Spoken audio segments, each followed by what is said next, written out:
Many of you may not know that World of Warcraft was actually one of my favorite games. I used to have one of the best guilds in Europe called Skydrakes. We took down Kil'jaeden, the last boss of the Sunwell, if you guys remember that.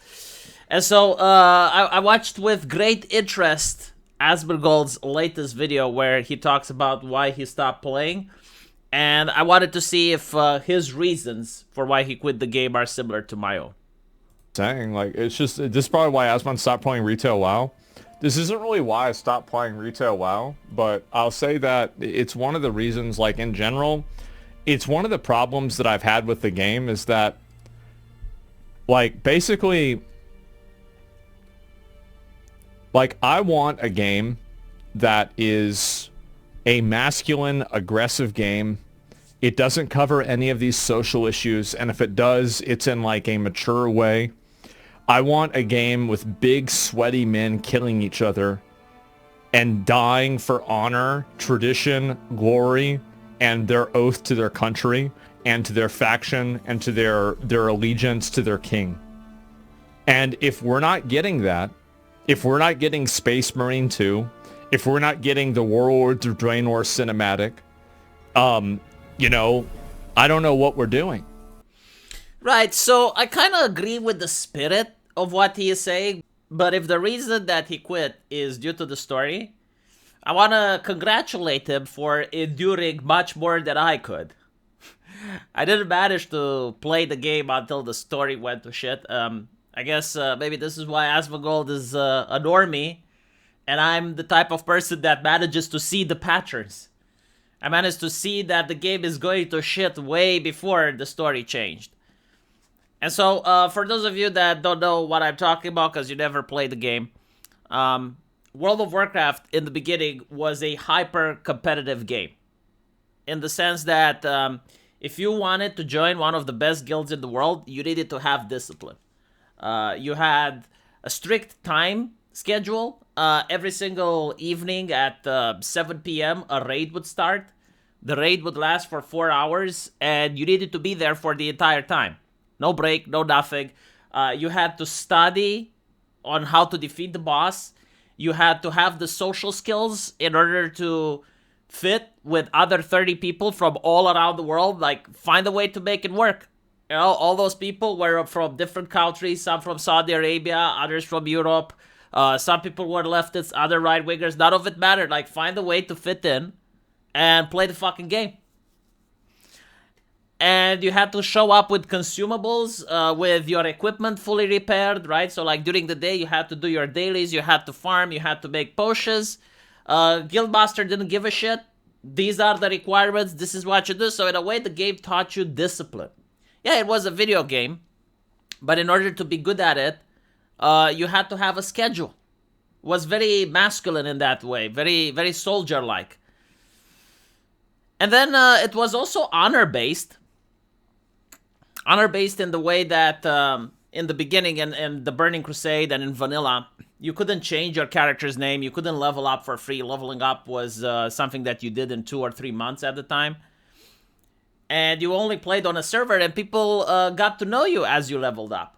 Like, you would go into various dungeons, you would party with various people, and your name stood up. And you had to behave yourself in an appropriate manner. You needed to make sure that you're not ninja looting, you're not cheating, you're not lying to people, you're not insulting others. Because if you did, you know, you're playing the game and you're level 25 and you insult someone, well, 2 months later, you're level 60 now and you're applying for a guild. And someone from that guild would be like, hey, hold on a little bit. I know this guy. Yeah, I know this asshole. And usually their word was enough to make sure that you don't get into that guild. And so it was honor-based, reputation-based. You had to make sure that you maintain your public image if you wanted to experience the endgame content. And then it was, you know, also a fun game filled with banter, trash talk. This is also part of masculine culture, like people saying edgy jokes, the Barons chat, the Capital City chat with people talking about anal curse of tongues and anal dirge and all that shit, right? And so what happens is that Wrath of the Lich King caves up, and all of a sudden there's censorship. They go after people for speech. All of a sudden, banned accounts, stuff like that. They're mommying up the place. Kind of weird, but okay. You know, they also then try to milk people for money. All of a sudden, you can pay to transfer to another server. You can pay to change your name. The whole honor-based thing, where, you know, if you were a cheeky little shit at level 25, well, now you can change your name. Oh, you're ninja looting from a guild? Okay, now you jump servers. You don't just pay $25 or whatever it costed, and now you're on a different server, escaping responsibility. And the worst aspect was the casualization of the game. Like, up until that point, the game was pretty difficult. You needed to have discipline in order to play it. You needed to put in some effort. But then the new mantra that the developers have is like, let's make the game as easy as possible so that everyone can see the content. And all of a sudden, the game is easy. There's no more challenge. There's nothing. And the masculinity was removed. The competition was removed. The honor system was removed. The reputation system was gone. And that's when I quit. That's what I said, like, well, okay, this game is not fun for me. This is becoming like a Facebook game. It's very easy. Not something that I'm interested in. Doesn't promote competition. In fact, the culture of the game is like, oh, you're an elitist, blah, blah, blah. And so it seems that Asmongold did stick with it, and the feminization of the game, and eventually reached the story.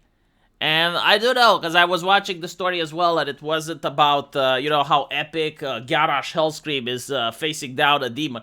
Now it was, look at the angst that the king is feeling, right? Like, look at the angst that Anduin is experiencing, and look at the emotional journey that he is undertaking. Like, oh, fuck off with that shit.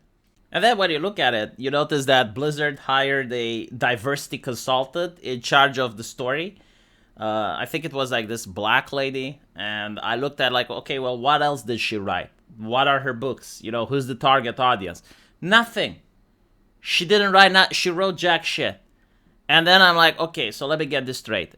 You have a company that made a game with a story so popular it went around the world. Everyone knows about Arthas. Everyone played Warcraft 3. And then it made an MMO, which was even more popular than that. And you decide to put a person that's absolutely talentless in charge of your writers.